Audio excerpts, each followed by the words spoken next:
Chapter 1, minus the in medias res anchor, and host intro, April 1878, Western Kansas. 4 days before the wedding, the letter had been in her coat pocket for 11 days. Clara Voss had not opened it again since the morning she folded it the second time, pressing the crease flat against the counter of the Chicago millinery, where she had worked 6 years stitching ribbon to wool. She knew its contents the way she knew the weight of a thimble, minus by memory, by repetition, by the particular texture of a thing handled too often. The letter said he had a daughter. It said the girl was 7. It said nothing about what had become of the child's mother. And Clara had been too careful, too deliberate in her careful life to ask. Now the Kansas wind struck the side of the wagon with such force that the canvas bowed inward like the wall of a lung, and the draft horse, pulling them east along the dry trace road, snorted and leaned into the resistance as though it understood that the land here did not offer welcome minus only passage, only the slow permission to cross it. She did not know yet that she would look back on this April evening 40 years from now and mark it as the precise moment her life divided itself into 2 distinct countries, the one she had left and the one she was about to become. The wheel had cracked at the hub, 3 miles back. Not broken entirely, not yet minus, but the split in the wood was visible. Even in the failing amber light, a white wound across the dark grain that the driver, a man named Elias Pruitt, had examined with his boot heel and declared manageable. "She'll hold till morning," he said. Clara had watched his face when he said it. He believed it only partially. So, they moved slower now. The wagon listed slightly left on every rut, and Clara braced her feet against the floorboard and kept her hands folded in her lap, the letter pressing against her sternum through 2 layers of wool. The sky above the Kansas plain was not the sky she had known above the factory district. It held no brick walls to interrupt it, no chimney stacks to divide it into manageable portions. It was a single unbroken fact, enormous and orange at the horizon, then deepening through tones of copper and iron oxide toward the east, where the light had already given way to a blue so dark it read as pressure rather than color. 3 consecutive bands of cloud, stretched thin and parallel above the line of grass, catching the last of the sunlight from below and burning faintly gold at their edges. The wind moved through them without disturbing their shape, as though the clouds were fixed, and the wind itself was the thing being moved. Clara watched a hawk drop from the far edge of that sky, fold, and disappear below the grass line. Practical, she told herself, which was the word she returned to as other women returned to prayer. She was practical.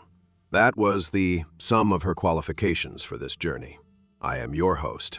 Welcome back to the channel, and welcome to today's Frontier Journey minus the story of Clara Voss, a woman who crossed half a continent to build something solid from almost nothing. Before we follow her down that rutted Kansas road, I'd love to hear from you.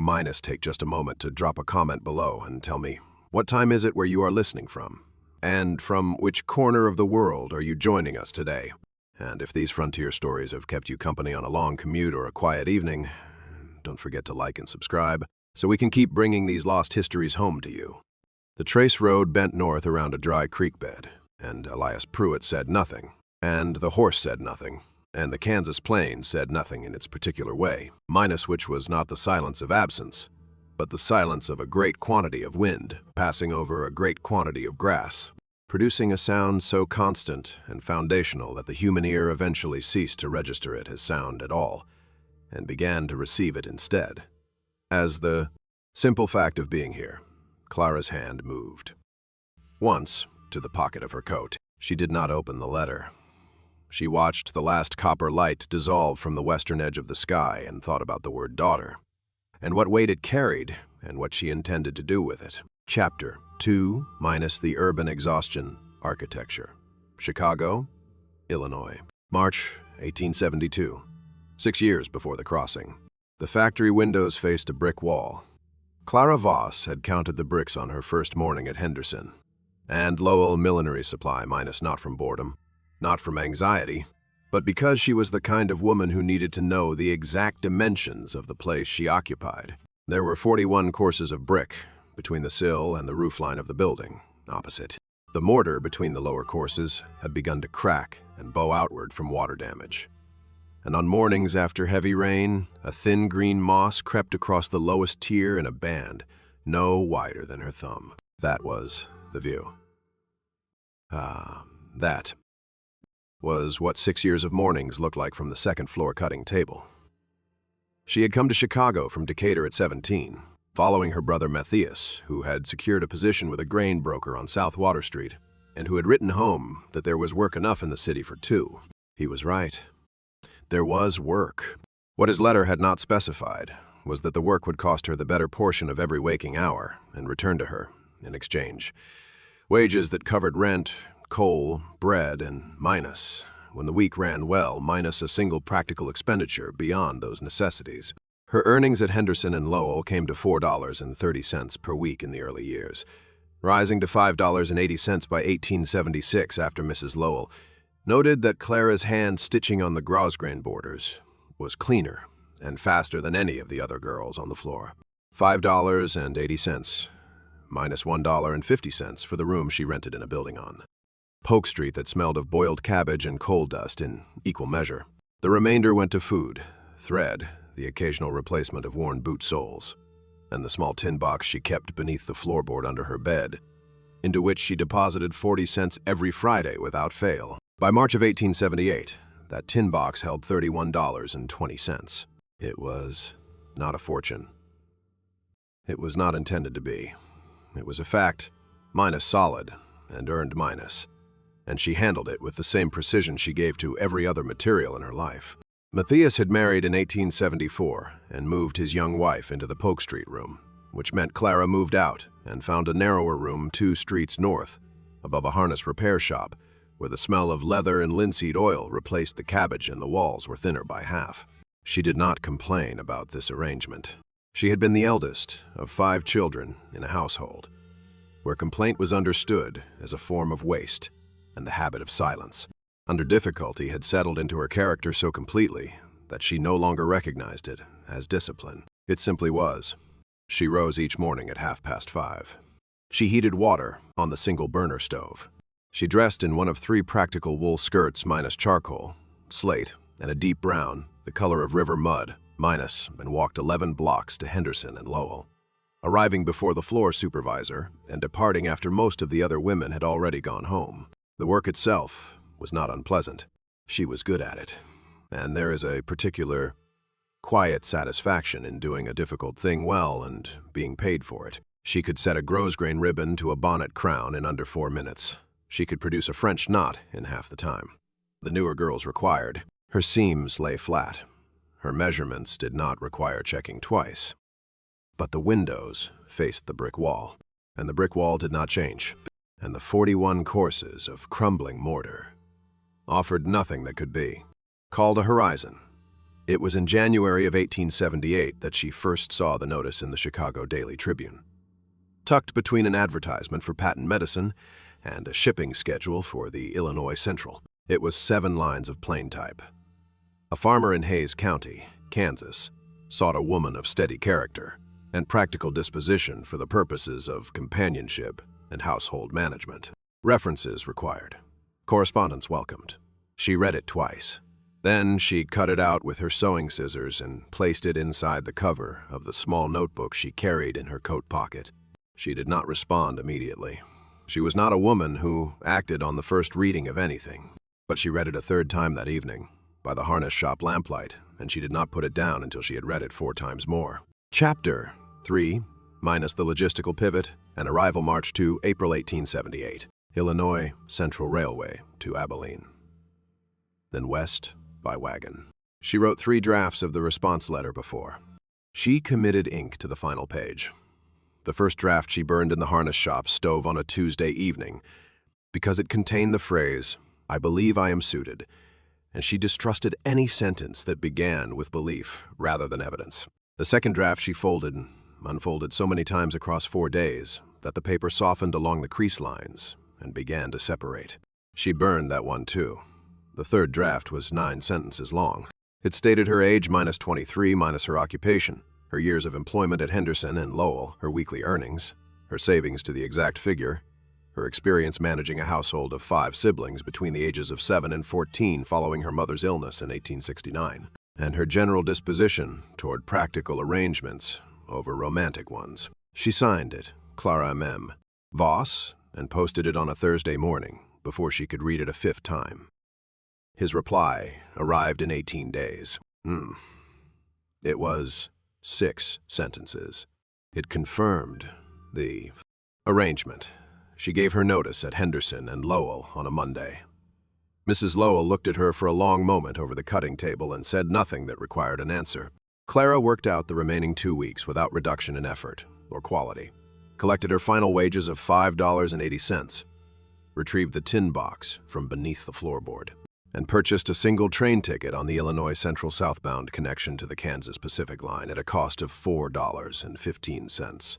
She kept $11.20 for the journey and what lay beyond it. The Kansas Pacific moved west from Abilene across a landscape that undid every spatial assumption the city had constructed in her. Chicago was a city of verticals, minus of stacked brick, of telegraph poles ranked along every street, of smoke rising in columns from 100 industrial chimneys. The train window here offered nothing vertical at all. The land was simply flat, not empty, not barren, but relentlessly, insistently horizontal in a way that pressed against the glass and demanded that the eye travel outward rather than upward, farther than the eye was accustomed to traveling, until the line where grass met sky became the only structural fact the world contained. She watched it for 6 hours without growing accustomed to it. On the second morning, approximately 40 miles west of Ellsworth, the Kansas Pacific crossed a river swollen with spring runoff from the Colorado highlands.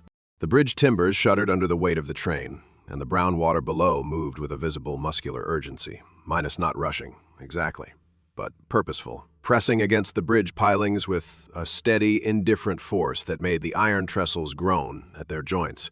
A cottonwood tree had lodged against the upstream piling, its root system exposed and pale as bone against the dark water.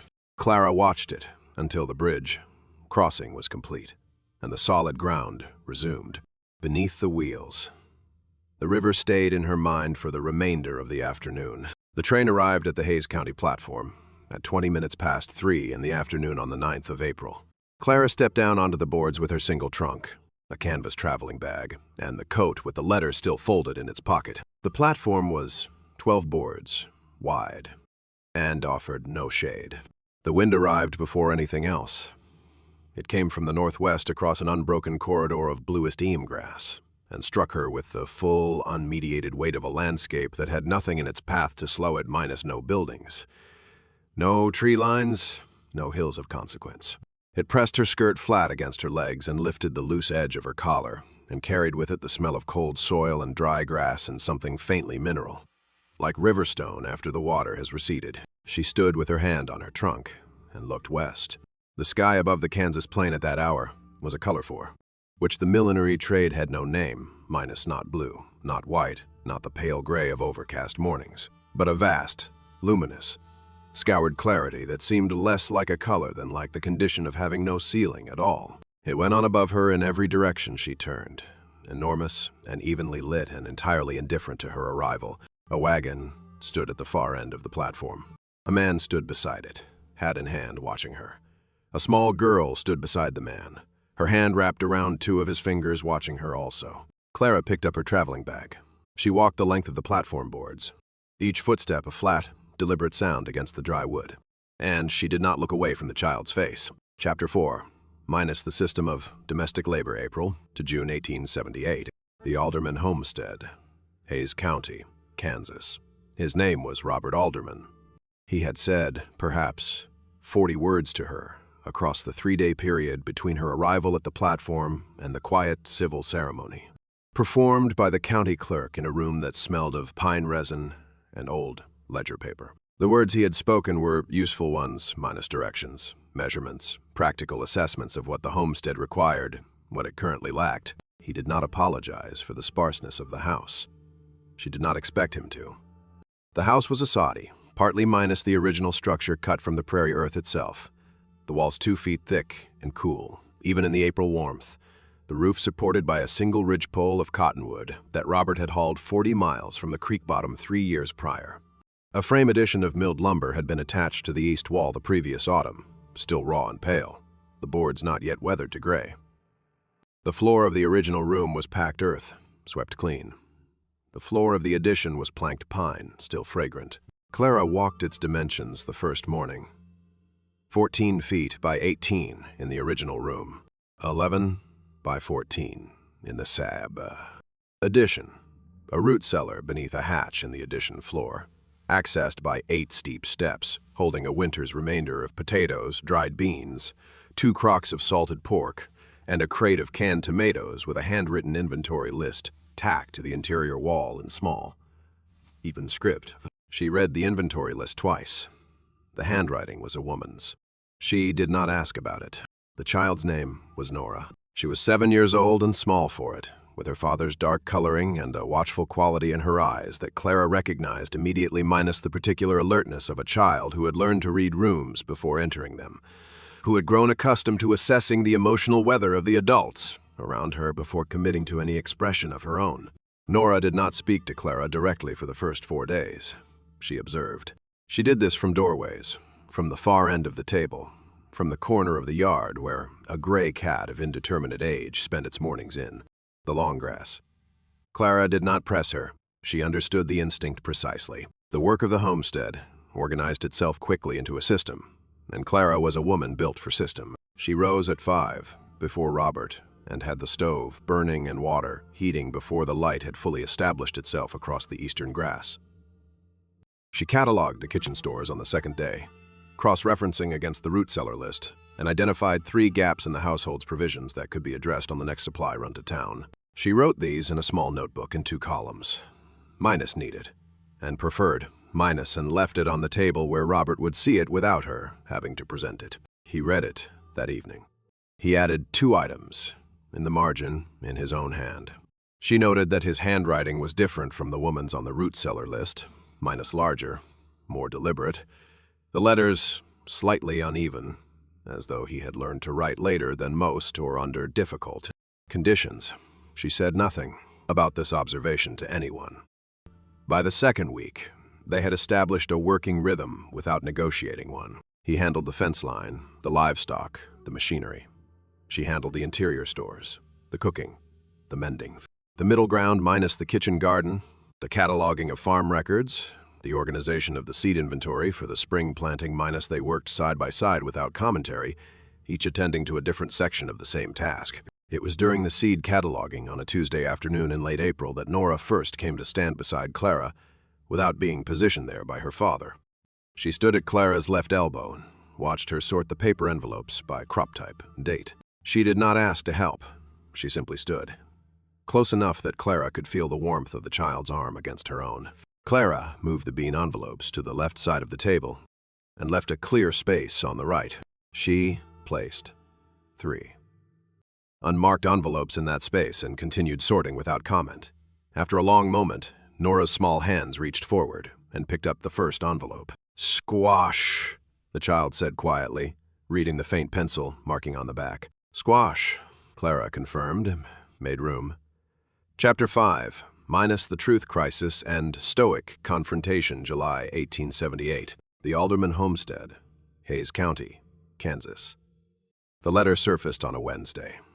Clara found it not through searching, minus she was not a woman who searched through the belongings of others, minus but through the ordinary mechanics of household maintenance. She was reorganizing the shelf above the dry sink in the original room, removing each object to wipe the accumulated dust from the board beneath, when a small bundle of correspondence slipped from behind a tin of axle grease and landed on the packed earth floor at her feet. 3 letters, bound with a strip of muslin cloth. The top envelope carried a return address in Leavenworth. The handwriting was the same as the root cellar inventory list. Clara set the bundle on the table. She returned the tin to the shelf. She finished wiping the board. She replaced each object in its original position with careful attention to spacing. Then, she sat down at the table and looked at the bundle for a measured period without touching it again. Robert came in from the fence line at 4:30, carrying the particular smell of cut grass and iron wire, and sun-warmed wool that Clara had come to associate with late afternoon. He washed his hands at the basin. He dried them on the rough towel hung beside the window. He turned, saw the bundle on the table, and became very still. The stillness lasted perhaps 4 seconds. He pulled out the chair across from her and sat down. Neither of them spoke for a long moment. Outside, the wind moved through the buffalo grass in its steady, indifferent way, and the gray cat crossed the yard in a diagonal line toward the barn, and somewhere in the distance a meadowlark produced its 3 descending notes, and then was quiet. Her name was Margaret, he said. Clara waited. Fever, winter of '74. 3 years before he had placed the notice in the Tribune. 4 years before Clara had stepped off the Kansas Pacific onto the platform boards and walked toward the wagon with her hand on her traveling bag. Clara did her arithmetic quietly, the way she did all arithmetic minus, without display, without rushing the calculation. Nora was 3, she said. 3, he confirmed. He did not look away from the table surface when he said it, but neither did he look at the bundle of letters. He looked at a fixed point on the wood grain between them with the expression of a man reviewing a set of accounts he has reviewed many times before and found consistently accurate and consistently difficult. Clara folded her hands on the table. She had questioned. They were specific and practical, and she had been carrying them since the morning she first read the root cellar inventory list and recognized that the handwriting was not his. She had carried them through 2 months of side-by-side labor, through seed cataloging and fence post mending, and the slow establishment of a household routine that functioned now with the quiet efficiency of a thing built by 2 people who understood the value of functional things. She had carried them without resentment and without pressing, because she understood that some information required time and demonstrated trust before it could be released. She judged that the time had now arrived. The letters, she said. Are they something Nora should have? Robert looked up from the table surface. He examined her face with the same deliberate attention he gave to fence line damage, or seed viability, minus not coldly, but thoroughly, as a man who had learned through long experience that accurate assessment at the beginning saved considerable cost at the end. Whatever he found in her expression appeared to satisfy the assessment. When she's older, he said. Yes. Then they should be kept properly. She rose from the table and went to the shelf above the dry sink and retrieved the small cedar box she had purchased at the Hayes County General Store in May for the storage of Nora's milk teeth, which the child had begun losing in June. She emptied the 2 teeth into a clean square of muslin, tied it securely, and placed the bundle of letters inside the cedar box instead. She set the box on the shelf at the back behind the lamp oil, where it would not be disturbed by ordinary daily reaching. Robert watched all of this without speaking. When she returned to the table and sat down, he said nothing for a long moment. The meadowlark called again from the grass beyond the yard. The afternoon light came through the single west-facing window and lay across the table in a long, examining rectangle, illuminating the wood grain and the folded hands and the space between 2 people who had each, in their own deliberate way, just said something true. Clara, he said. She met his eyes. Solid work, he said quietly, on the house, on Nora. She received this without deflection and without excess. The root cellar inventory needs updating, she said. Before the summer stores go in, he nodded once. Tomorrow morning, she agreed. The light held its position on the table between them, steady and clear and without ornament, and neither of them looked away from it for a long time. Chapter 6, minus the legacy. Historical outro and engagement, close August 1878 to spring 1922. Hayes County, Kansas, and beyond. The proposal was made on a Tuesday morning in August, beside the root cellar hatch, while they were transferring the summer squash inventory into the lower shelves. Robert set down the crate he was carrying and said, "This arrangement should be permanent." Clara counted the remaining jars on the upper shelf before she answered. There were 14. She had expected 16 and made a note of the discrepancy in her small notebook. "Yes," she said. "It should. That was the whole of it."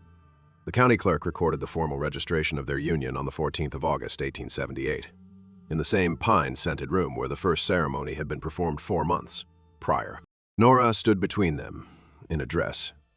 Clara had sewn from a bolt of dark blue wool, purchased on the last supply, run to town. The child held Clara's left hand with both of hers during the brief proceeding, and did not release it until they were back outside on the board sidewalk, where the August sun struck the packed Earth Street with the full, unmediated force of a Kansas midsummer, and the wagon waited at the rail with its familiar list to the left.